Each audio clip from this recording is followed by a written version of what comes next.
So now we're going to move into the next segment of the meeting here that we call Community Moment. And like I said, Oasis is about celebrating the human experience, and one of the ways to do that is by hearing from humans, okay, including our members here. So today we're actually going to be hearing from, and the Community Moment is basically can be about anything, about hobbies, experiences, your road to questioning, whatever interests you.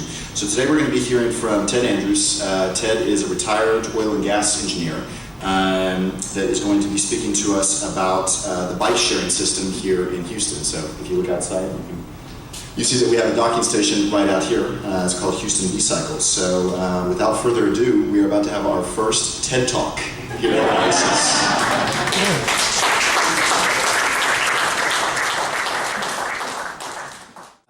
Hello everybody, my name is Ted Andrews. I am a human, as Josh pointed out.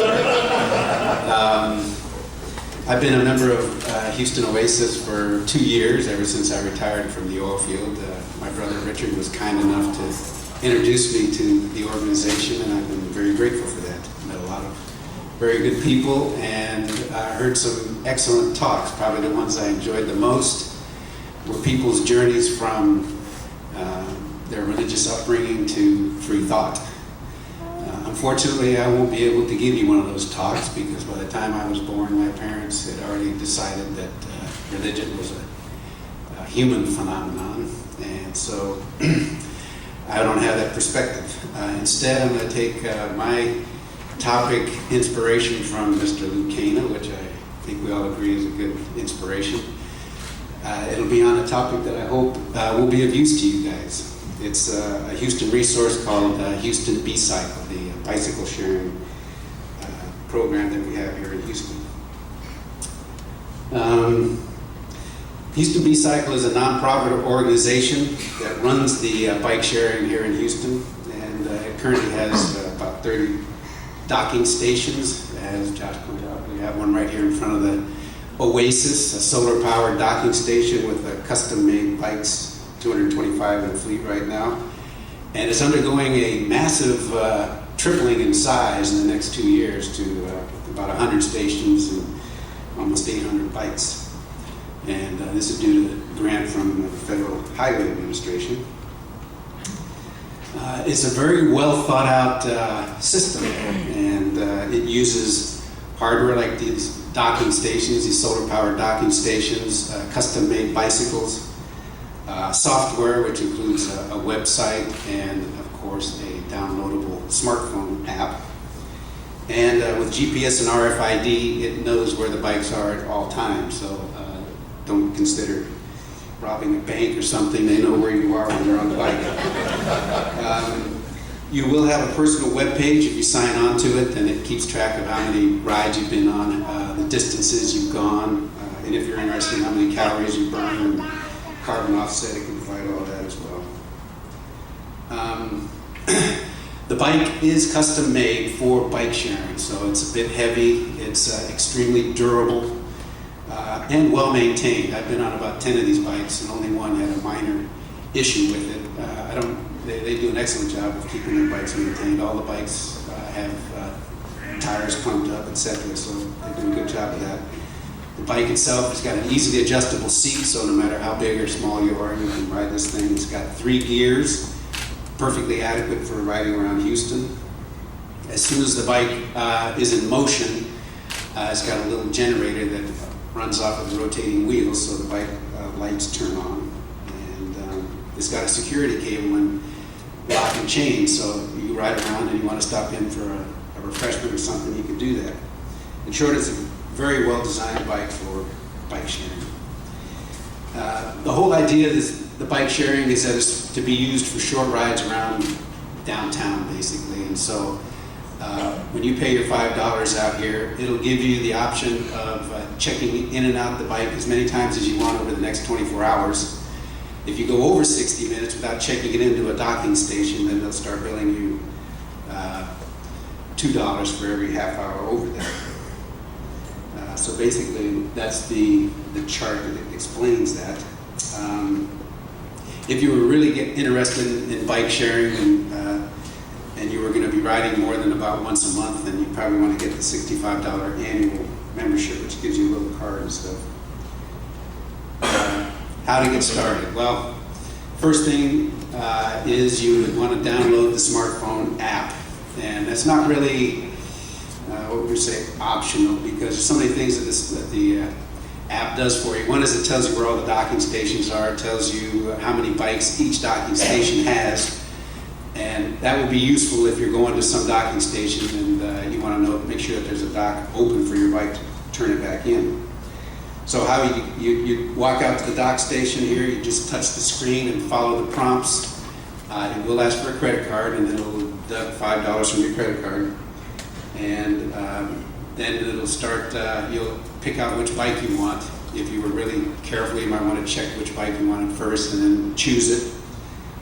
And then when you're finished, well, I should say here, put on your bike helmet. Of course, that's the one thing you need to bring to the docking station. You should bring a helmet. Legally speaking, if you're over the age of 17, you don't need to wear a helmet, but it's obviously a good deal. And then when you're finished, you just come back and check it in. If you're a little apprehensive about how to get started and stuff, this neighborhood is a perfect place to get started. It's a very quiet neighborhood. It's got very little traffic here, and you can take a ride down Henry Street, which is the street that goes perpendicular south, and drive 5 blocks down to the light rail and back. And there's even a kolache shop right down there at that spot, so you could stop there if you wanted to.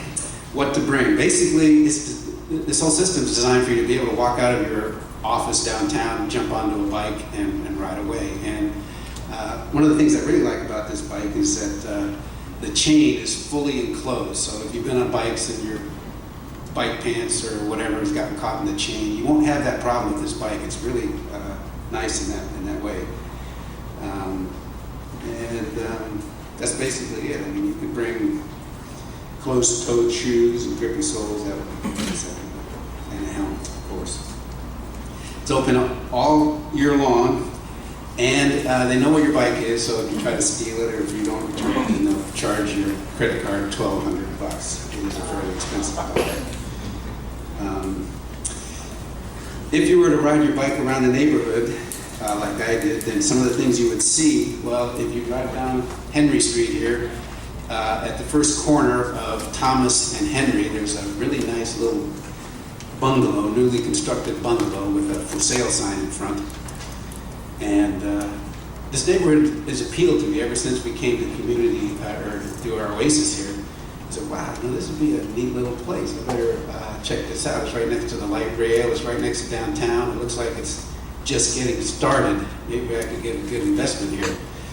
So I called up the real estate agent, and he was happy to hear from me and said, oh yeah, that's a 1,600 square foot bungalow with an asking price of $430,000. So I said I'd call him back, maybe. In other words, this neighborhood is probably gentrifying as we speak right here, and it's probably too late to get a good deal unless you really look around a bit.